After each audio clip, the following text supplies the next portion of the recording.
어르신들이 하시는 말씀 중에 모든 것엔 때가 있다는 말씀을 하십니다. 젊을 때 일해야 되고 늙어서 노셔야 한답니다. 예, 맞는 말이죠. 모든 일에는 때가 있어요. 늙어서 일하시려고 그러면 못합니다. 성경의 전도서 3장에 바로 모든 것엔 때가 있다는 말씀이 있어요. 제가 가장 좋아하는 말씀 중에 하나인데, 범사의 기한이 있고 천하만사가 다 때가 있나니 날 때가 있고 죽을 때가 있으며 심을 때가 있고 심은 것을 뽑을 때가 있으며 죽일 때가 있고 치료할 때가 있으며 헐 때가 있고 세울 때가 있으며 울 때가 있고 웃을 때가 있으며 슬퍼할 때가 있고 춤출 때가 있으며 돌을 던질 때가 있고 돌을 거둘 때가 있으며 안을 때가 있고 아는 일을 멀리할 때가 있으며 찾을 때가 있고 잃을 때가 있으며 지킬 때가 있고 버릴 때가 있으며 찢을 때가 있고 꿰맬 때가 있으며 잠잠할 때가 있고 말할 때가 있으며 사랑할 때가 있고 미워할 때가 있으며 전쟁할 때가 있고 평화할 때가 있느니라. 이 말씀을 들으며 천하의 진짜 모든 것에는 다 때가 있다는 것을 깨닫게 됩니다. 모든 기회 중에 놓치지 말아야 될 기회가 있습니다. 무슨 기회일까요? 로또 맞는 기회일까요? 아닙니다. 여러분, 회개할 기회입니다. 하나님께서 회개의 기회를 주셨을 때 그때를 놓치면 안 됩니다. 오늘 본문의 요나도 사실 그래요. 우리가 다 아시는 내용이니까 설명은 안 할게요. 요나가 처음에 기회를 실패를 했어요. 하나님께서 니느웨로 가라 하셨는데 그 명령을 어기고 니느웨는 반대편인 다시스라는 곳으로 가버립니다. 그것이 자기에게 유익해 보였을 것입니다. 그러나 다시스로 가는 길은 실패하는 길이었어요. 하나님께서는 요나에게 다시 또 기회를 주시는데 이것이 오늘 본문의 말씀입니다. 그래서 본문 1절에 보면 이렇게 시작해요. 여호와의 말씀이 두 번째로 요나에게 임하니라 기록되어 있습니다. 그래서 오늘 말씀의 제목을 뭐라고 지었어요? 두 번째 기회라고 지었습니다.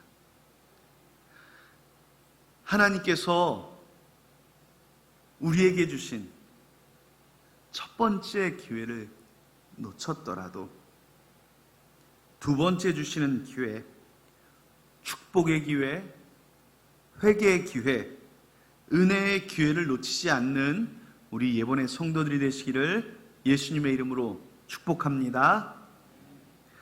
성경은 첫 번째로 두 번째 기회를 놓치지 않는 비결은 절망하지 않아야 한다고 말씀합니다. 오늘 요나가 두 번째 하나님의 음성을 들었어요.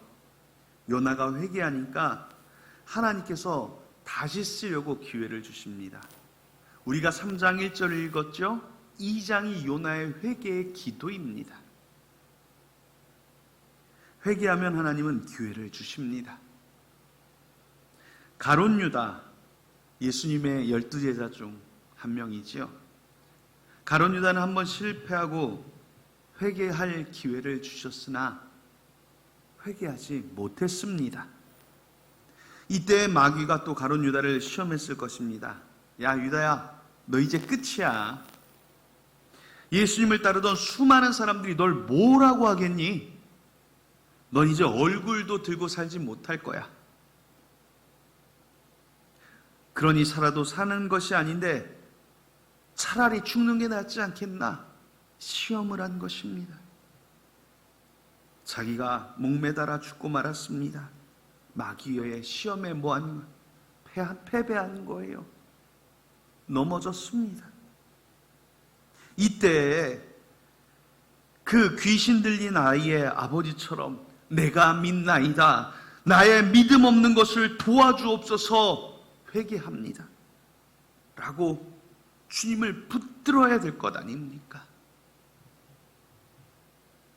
우리가 성경의 인물 가운데 제일 혐오하는 사람이 누구예요? 가룟 유다 아닙니까? 가룟 유다가 만약 회개하고 두 번째 주시는 기회를 잘 사용해서 순교자로 일생을 마쳤다고 한번 가정해 보세요. 우리는 오늘 이 성경을 읽으며 가룟 유다를 통해 정말 큰 은혜를 받을 거예요. 하나님께서는 가룟 유다와 같은 사람도 용서하시고 그를 통해 영광을 받으셨는데 나 같은 사람도 은혜를 입을 수 있다고 은혜 받지 않을 것 같아요? 엄청 은혜 받을 것 같아요. 가장 위대해질 수 있는 사람이 가장 비참한 인생, 실패한 인생이 되고 말았어요. 가룟 유다의 실패의 원인은 예수님을 믿지 못한 데 있습니다. 요한복음 6장 64절에 그러나 너희 중에 믿지 아니하는 자들이 있느니라 하시니 이는 예수께서 믿지 아니하는 자들이 누구며 자기를 팔 자가 누구인지 처음부터 아심이로라. 자기를 팔 자를 뭐라고 표현해요? 너희 중에 믿지 않는 자들이 있느니라 말씀을 합니다. 가룟 유다는요, 껍데기 신앙인이었던 거예요. 겉으로는 예수님의 12 제자였지만 그의 마음속에는 믿음이 없었어요. 그래서 용서하시고 다시 기회를 주시는 주님의 그 은총을 알지 못했습니다. 성도 여러분, 믿음이 있으면 주님의 그 사랑을 압니다. 나를 용서하시고 기회를 주시는 그 은혜를 믿음은 알게 합니다. 여러분을 사랑하시고 불러주신 그 믿음을 우리 모두 소유할 수 있게 되기를 예수님의 이름으로 축복합니다. 기독교는 절망 가운데 시작된 종교예요. 예수님도 십자가에 못 박혀 죽으셨습니다. 모든 것이 다 끝난 것처럼 보였습니다. 그러나 예수님은 죽음을 이기시고 다시 살아나셨습니다. 제자들도 절망 가운데 있었습니다. 그러나 예수님의 부활을 보며 확신을 가지고 용기를 얻었습니다. 실패의 자리에 그대로 있으면 영원히 실패한 자가 됩니다. 실패가 망한 것이 아니라 절망이 망하게 하는 것입니다. 실패도 낙심하지 아니하면 다시 성공의 자리로 나아갈 수 있습니다. 어떤 성도 한 분이 관절염에 걸려서 외출도 못하고 집에 고용한 간호인의 도움을 받으며 집안에서 꼼짝없이 지내게 되었습니다. 어느 날 심심도 하고 해서 후라이팬으로 요리를 하다가 하나도 먹지 못하고 다 태워버렸습니다. 엉거붙은 후라이팬을 세척제로 닦아도 이 딱딱하게 굳은 게 떨어지질 않아요. 그때 그 간호인이 달려오더니 음식 찌꺼기가 그대로 눌러붙었네요. 그건 비누로는 안 돼요. 그러고는 후라이팬을 불에 빨갛게 달구었습니다. 그러니까 음식 찌꺼기들이 깨끗하게 떨어져 나가더라는 겁니다. 이 광경을 지켜본 성도는 그래, 내가 관절염에 걸렸다고 불평할 것이 아니라 성령의 불로 달구어내야지 하는 순간 눈물이 쏟아지며 회개가 터져 나왔다고 합니다. 이어 성령 충만한 찬송이 입을 떠나지 않았습니다. 하나님께서 왜 우리에게 찬송을 부르라고 하십니까? 찬송은 절망을 소망으로 바꾸는 힘이 있기 때문입니다.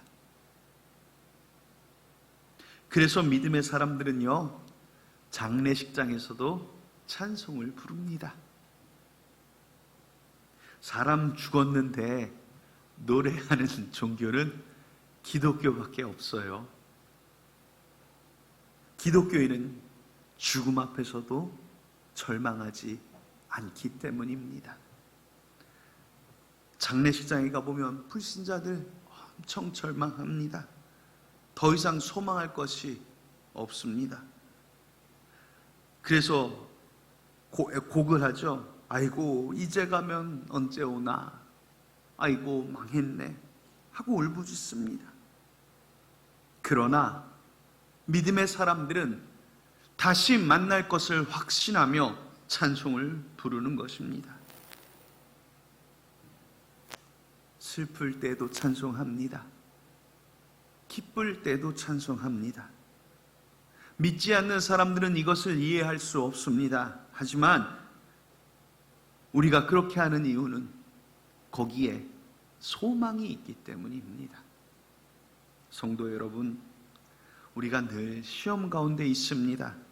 건강의 문제로 고통스러워하는 순간도 있습니다.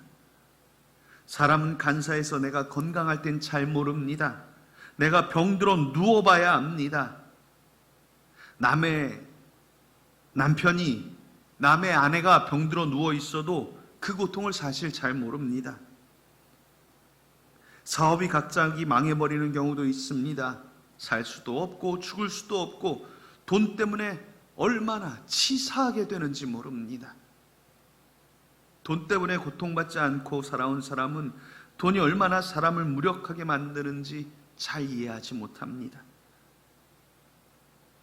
가족의 문제로, 남편과 아내의 문제, 자녀의 문제로 고통의 밤을 걸어가야 하는 때도 있습니다. 그러나 정말 중요한 것은 이때 믿음의 사람은 이 순간을 연단의 시간으로 보는 것입니다. 그렇기에 고통 중에도 절대로 포기하지 않고 절망하지 않습니다. 사랑하는 여러분, 지금 연단의 시간에 있습니까? 절대로 절망하지 마세요. 왜요? 우리 하나님께서는 여러분들에게 반드시 다시 두 번째 기회를 주시는 하나님이신 줄로 믿으시기를 축복합니다. 두 번째로, 그래서 하나님께서 두 번째 기회를 주신다는 것을 우리는 가슴에 새겨야 합니다. 인생의 기회가 한 번만 있는 건 아닙니다. 한 번의 기회를 놓쳐도 또 때가 있습니다. 그러나 계속해서 기회를 놓치는 것도, 계속해서 기회가 있는 것도 아닙니다. 지금 오는 기회가 마지막 기회일 수 있다는 거죠.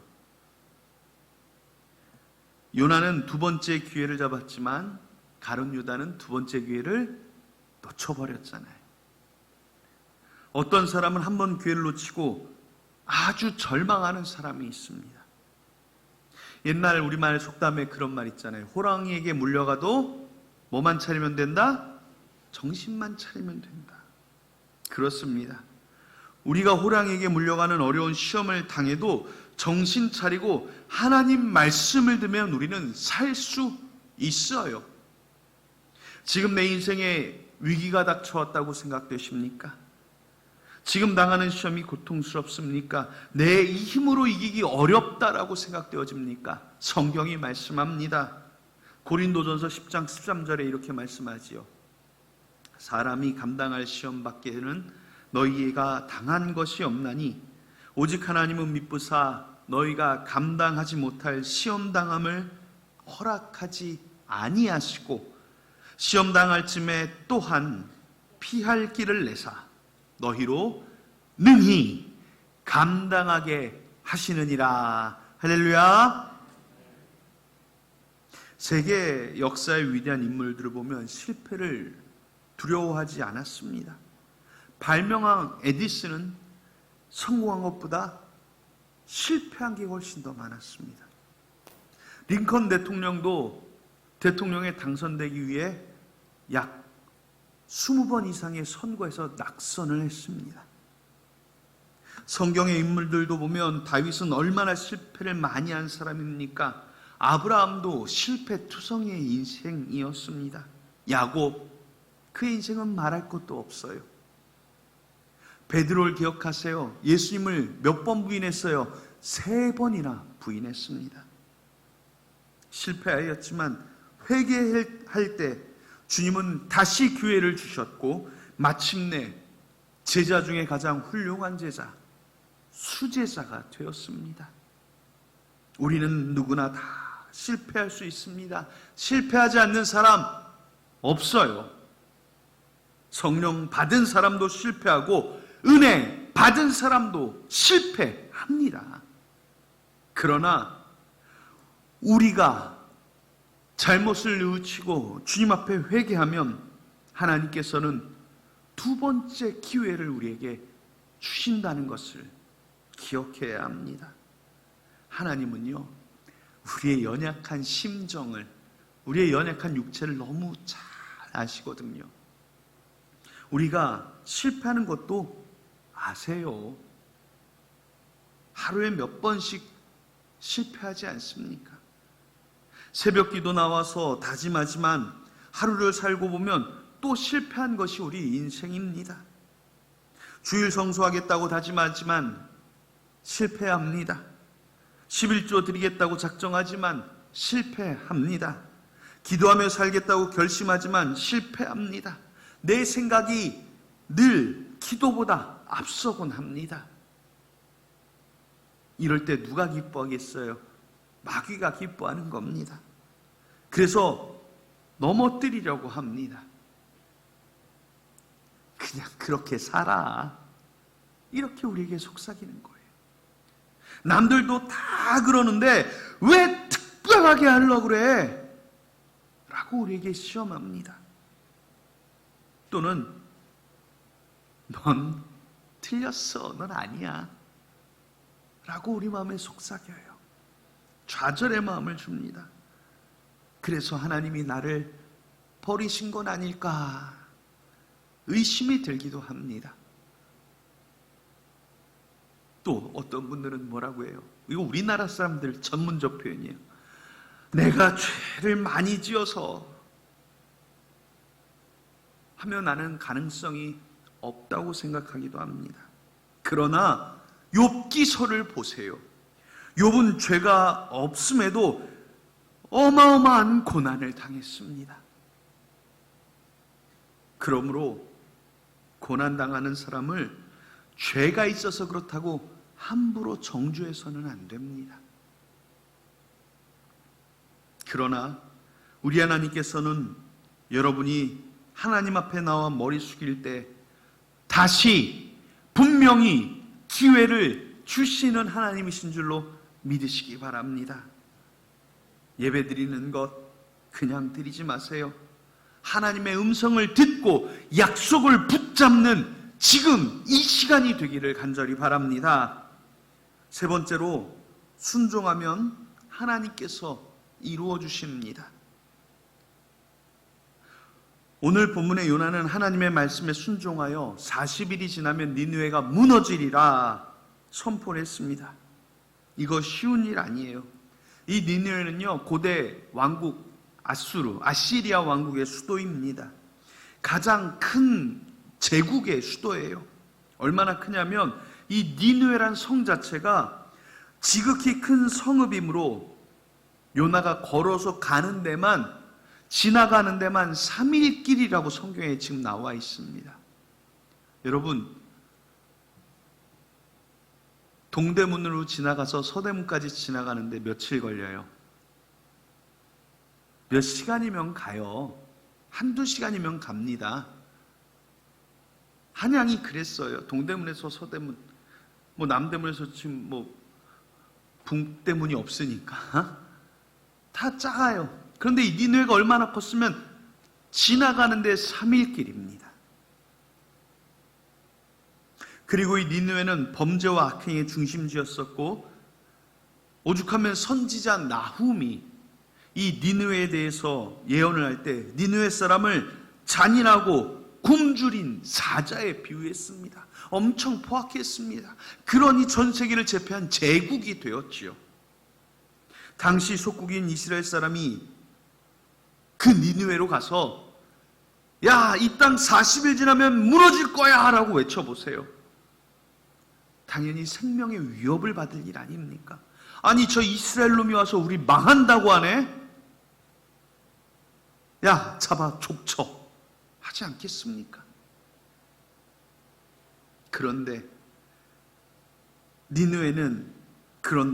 요나는 회개하고 나서 그 니느웨로 갔습니다. 두 번째 기회니 해야죠. 그 니느웨로 가서 사흘길을 걸어야 될 이 성읍의 요나는 단 하루만 선포하고 맙니다. 오늘 성경에 나와 있죠. 하루만 선포해 버립니다. 그런데 전혀 예상할 수 없는 놀라운 일이 벌어집니다. 니느웨 사람이 물론 대수하고, 즉 어린이나 어른이나 모두 베옷을 입고 회개를 하기 시작합니다. 왕도 왕복을 벗고 베옷을 입고 제위에 앉아 회개를 했습니다. 조서를 내려 사람이나 짐승까지 모두 금식을 명령합니다. 그래서 아마 니느웨 성에는 배고파 울부짖는 아이들과 짐승들의 소리가 가득했을 것입니다. 이렇게 철저하게 회개했다는 겁니다. 이것이 상상이 나갈 수 있는 일이겠습니까? 이 상상할 수 없는 일이 요나의 순종으로부터 시작됩니다. 우리 하나님은 불가능을 가능하게 만드시는 하나님입니다. 문제는 우리가 먼저 미리 포기한다는 데 있습니다. 왜 우리가 전도를 해도 전도가 안 되는지 아십니까? 왜 안 됩니까? 하나님께서 가서 전하라고 하시는데 내가 미리 포기하고 전하지 않으니 안 되는 겁니다. 어느 의과대학에서 교수가 학생들에게 질문을 했습니다. 한 부부가 있는데 남편은 매독에 걸렸고 아내는 심한 폐결핵에 걸렸습니다. 이 가정에는 아이가 넷이 있는데 첫째 아이는 며칠 전에 병으로 죽었고 남은 세 아이도 결핵으로 누워 살아날 가망이 거의 없습니다. 이 심한 폐결핵에 걸려있는 부인이 현재 임신 중인데 어떻게 하면 좋을까요? 여러분들은 어떻게 하면 좋겠습니까? 이때 한 의대생이 손을 번쩍 들고 대답합니다. 낙태 수술을 권해야 합니다. 여러분들은 어떻게 하시면 좋겠어요? 이때 의대 교수가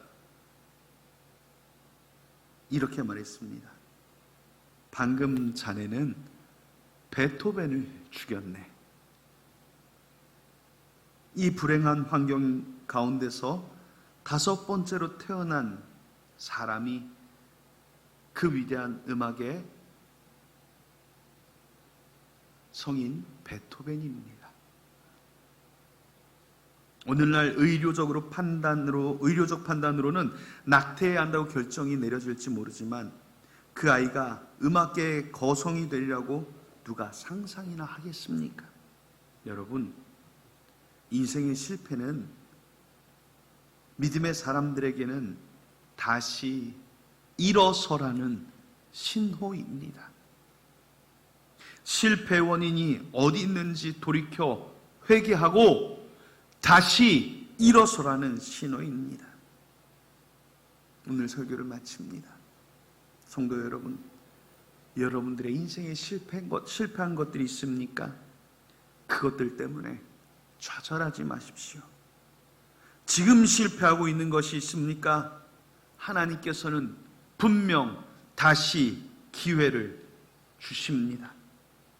믿음으로 간구하며 다시 일어서십시오. 그리하여 다시 주시는 두 번째 기회를 바라보고 놀라운 축복의 길로 나아가는 우리 사랑하는 예언의 성도들이 되시기를 예수님의 이름으로 축원합니다. 기도하겠습니다. 하나님, 우리에게 늘 기회를 주시고 사랑을 주시고 은혜를 주신 하나님 앞에 오늘도 나왔습니다. 이 시간 주의 말씀 듣고 약속 붙들고 다시 나아갑니다. 세상 가운데 다시 일어설 힘을 주시고 능력을 더하여 주사 독수리가 날개치며 올라감 같게 하시고 대저 악인은 7번 넘어질지라도 의인은 다시 일어서련다 하셨사오니 우리 사랑하는 믿음의 의인들, 사랑하는 성도들, 이 세상의 실패 가운데 다시 일어서는 힘을 덧입혀 주시옵소서. 이 한 주간도 주의 말씀 따라 나는 성도들의 발걸음에 힘을 더하시고 인생을 주의 은혜로 이끌사 두 번째 기회, 세 번째 기회로 더 큰 능력으로 채워주시기를 예수님의 이름으로 기도합니다. 아멘.